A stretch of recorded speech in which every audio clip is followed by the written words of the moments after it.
A warm welcome to you wherever it is you're joining us from around the world. This is Enterprise Morning on Enterprise Television. I am Henry Igwibike. We're back with everything that's worth a conversation right now. I am Choma Dorcas Okohia. Yes, very true. And in a bit, we'll be going straight to our newspaper headlines to see what we have for you this morning. And after that will be our main conversation also for today. And while we get everything all cooked up for you, please do well to visit our website at www.enterprisetvnews.com. Like, comment, and follow us on all our social media platforms at Enterprise TV 7. With us today in the studios to do justice and Paris through our newspaper headlines is no other but Emeka Madunago. He is a journalist and also a public affairs commentator. Good morning to you, Emeka. Good morning. Good morning. Good morning. Welcome. Thank you so much. Yes. So quickly, let's start off our newspaper headlines with the Daily Trust newspaper.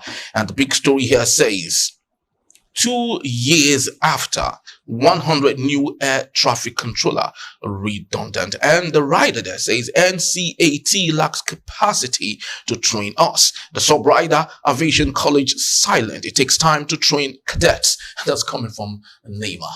Okay, moving on, but still on the Daily Trust newspaper. Abbas Ganduje raised committees to reconcile aggrieved APC members. Details of the particular story is on page 4. Good. And still on the same newspaper, on the top strip, we have more pressure on Naira ahead possible interest rate hike. Okay. Army rescues 386 from Sambisa forest 10 years after abduction. Yes, and on the sports arena, congratulations to Man City. Man City win historic 4th straight Premier League title. A very big congratulations to them. But straight off, let's go to the big story we have here. Iran president, minister on board crashed helicopter. Emeka, this is coming too sudden, especially after the little rift between Israel and Iran. People are saying, who knows what happened, who knows where it happened, who caused it. But I would love to hear from you. What do you think could be the crux of the matter here? Yeah, okay. First of all, my condolences to the government and people of Iran. Well, it's unfortunate that the president and the foreign minister of Iran, have been confirmed dead in the helicopter crash. Yeah, out of the 3 helicopters, it was the president's helicopter that went down. And then he had to take a Turkish drone this morning to trace, heat, to discover heat coming from the crash site. And that's where they now confirmed that the president and the foreign minister of Iran and others with them had died. Well, I would not want to dive into conspiracy theories about who could have caused it. I would rather look at what could have caused it. Helicopters are not a very reliable means of mobility in the aviation sector. Really, with the technology. Yes, they are fast, but they are not very safe. If you look at the regularity of helicopter crashes, you will know that, it's something I, for instance, wouldn't even board, for $1 million, because I don't really particularly like the way a helicopter is built, such that, if it has a problem and it comes into, it has an impact. It takes, the occupants take the heat. Yes, you can say it's the same thing with an aircraft, but an aircraft can more easily be maneuvered to safety than a helicopter. You saw what happened with the Dana plane some weeks ago, that skid off, into the bush. But if it was a helicopter, you can imagine. Yes, Emeka. What could have happened? So, in as much as I would love to admit all of this technical analysis you are giving, you are wanting to avoid the conspiracy theory you did mention. But I would love you to ask. I would love to ask you rather, Emeka, should we be looking towards Israel? This is a direct shot. Well, the point we be is, looking towards Israel? okay, fine. Yeah. Let's play the devil's advocate. Just, permit me to. Okay, we look towards Israel, we look towards the United States, we look towards UK, we look towards France. We look towards all the enemies of Iran. Please, can we just... Then we look, that's the external enemies of Iran. Then we look inwards, the internal enemies of Iran. The women that were beaten some time ago because they demanded their rights. We look at the journalists who have been, regularly brutalized. Then we also look at other people within Iran, even drug traffickers. Iran has one of the highest rates of, killings of anti-narcotics agents in the world. They are killed regularly. So, Emeka, you're running away from the question. I'm trying to list them. So, by the time we run through this list, who are we going to get? I think we should look more at what could have caused it. It was a malfunction, definitely. Okay. Maybe bad weather. Maybe the helicopter, had a problem. But, well, we cannot. I would allow the investigators to do their work. Okay. So that I will not preempt them, to say, oh, so and so did it. Because Iran, I hope Iran is regarded as a rogue state by a number of countries, So, I'm trying to say it's a coincidence now with what is happening in Israel. Well, like they say in Africa, winch cry for night, you can't die for morning. You can't really say. And I think I try to be very careful when it comes to conspiracy theory, because it could. What if it just happened? That's why I tell people sometimes. What if it just happened? It's in Nigeria that we believe something happened. Somebody must have caused it. Somebody has not been eating well, and the man goes on the road and collapses. His enemies are after him. How? Did you first of all ask the man, when last did you go to the hospital? Have you been eating well? Have you been sleeping well? So I think we should allow the investigators to tell us what could have happened. Fine. Okay, thank you so much, Emeka. Let's move into the next paper on our decks, and it's the Punch newspaper. Now, the big story on the Punch is Dangote petrol supply. Federal government may slash 6 trillion naira fuel import.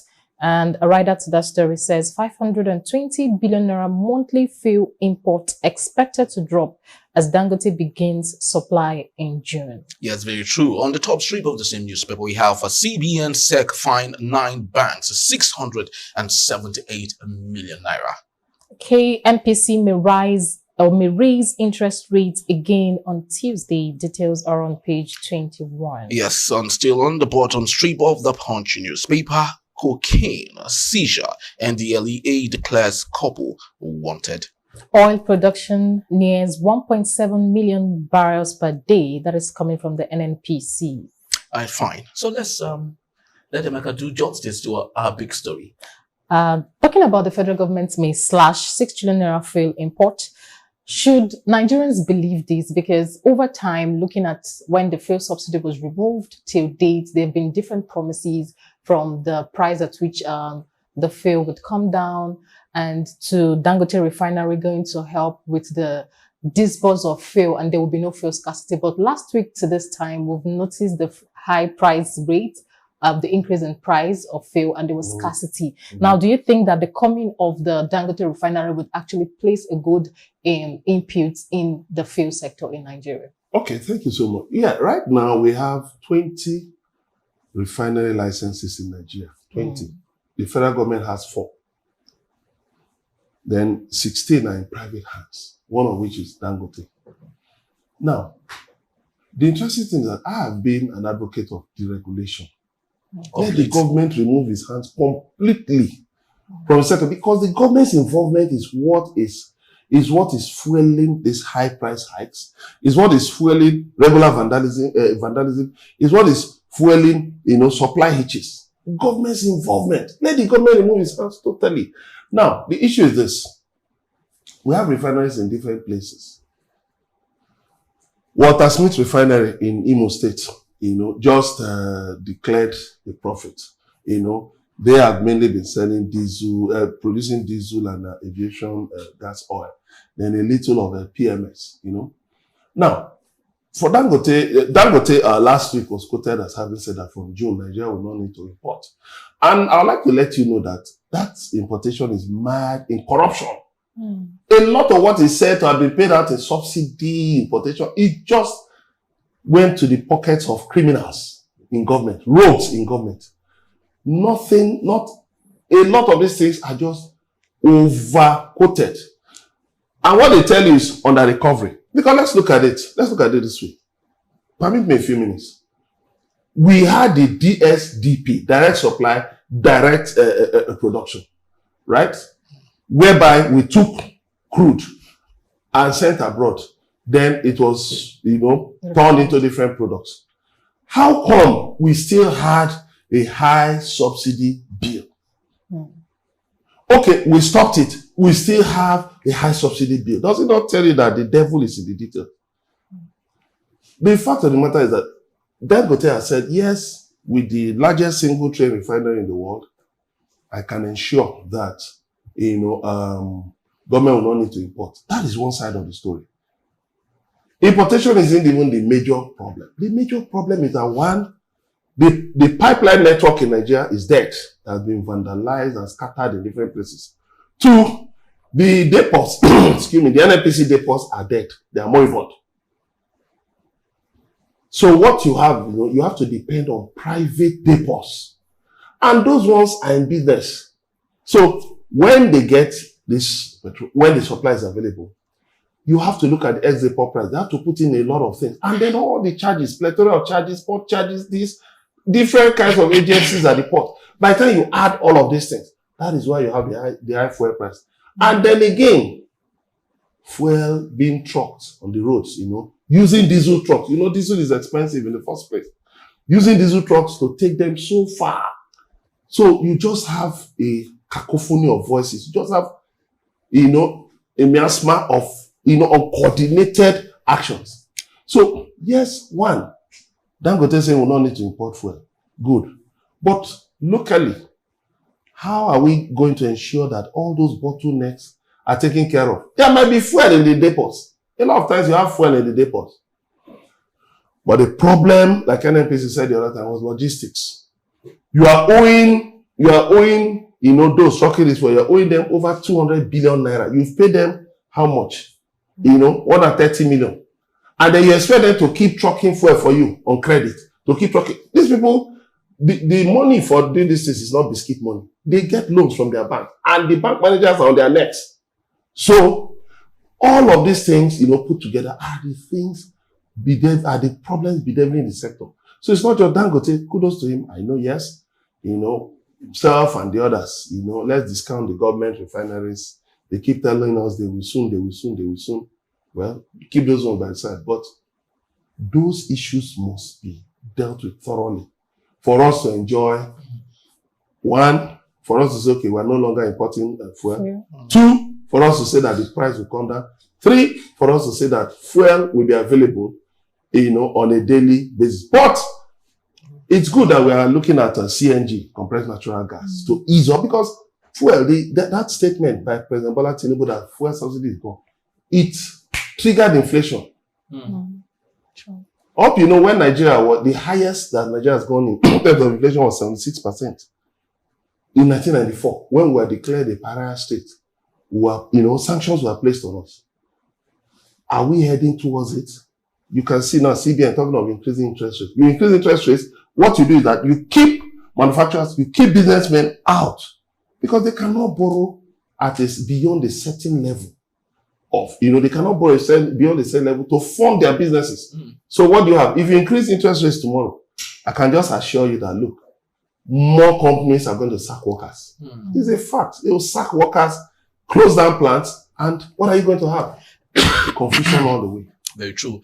So finally, let's move on to the Vanguard newspaper for the last daily we have on this segment. And the big story here says manufacturers will as unsold goods pile up in warehouses. Okay, President Tinubu okays establishment of Green Industrial Zone. Yes, on the top strip of the same newspaper, Edo Goba, Labour moves to reconcile Akbata in Masogbon. On minimum wage, why we may not accept 100,000 naira? This is coming from the organized labor. Yes, on the bottom strip of the same newspaper, federal government moves to fight inflation through CNG. And on Vanguard 2024, economic discourse holds this Thursday. All right, fine. Emeka, let's take a look at this. You're coming from Edo State.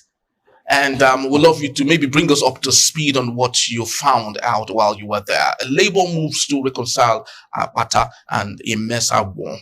And I don't know, what do you think? We have the Labour Party, we have the APC, we have the PDP. From the little you have perused through while you were there, what do you think? Do you see the Labour Party under Apata doing a considerable traction? Well, so far, yes, Labour is there, but Apata needs to do more work. Because APC, is the governing party at the center. So they've been using promises to lure people from PDP. Although some of the people they've been luring from PDP are just spent forces, basically. They are not people who can really mobilize people. So you just go and gather some people from somewhere and say, I'm defecting with 10,000 people. Look through the crowd. You just see there are just some hungry people just assembled. You give them 2,000 naira and they become defectors. Yes, Imaswagbo is called the rice merchant because he has made a lot of money from rice. So I think Apata needs to ensure that there are no cracks in the ranks, because look at Labour did very well during the presidential elections in Edo State. Labour did very, very well in Edo State, but PDP is the governing party in the state and has been trying so much to ensure a smooth succession. Yes, a lot of propaganda has been going on social media.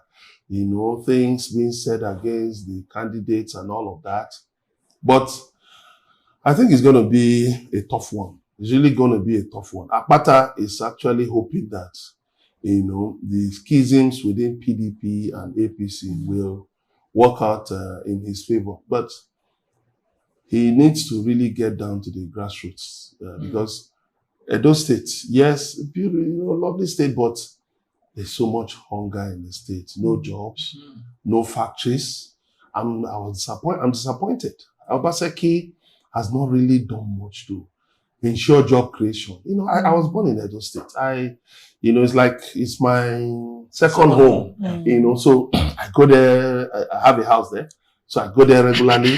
And I hear what people say. People are just hungry, and the governor, no. In terms of job creation, he hasn't done really well. So I hope whoever succeeds him will just do well, do some, quick things, ensure some quick wins to ensure that factories come in and then people can be employed. Very true. Yes. So that's just about the time we have for our newspapers review today. Love to say thank you to Emeka Madunago for being part of our show today. Thank you so very much. And when we return, Okwama women send SOS to the federal government following the return of armed youth to their land. Let's talk in a moment. Please don't go anywhere.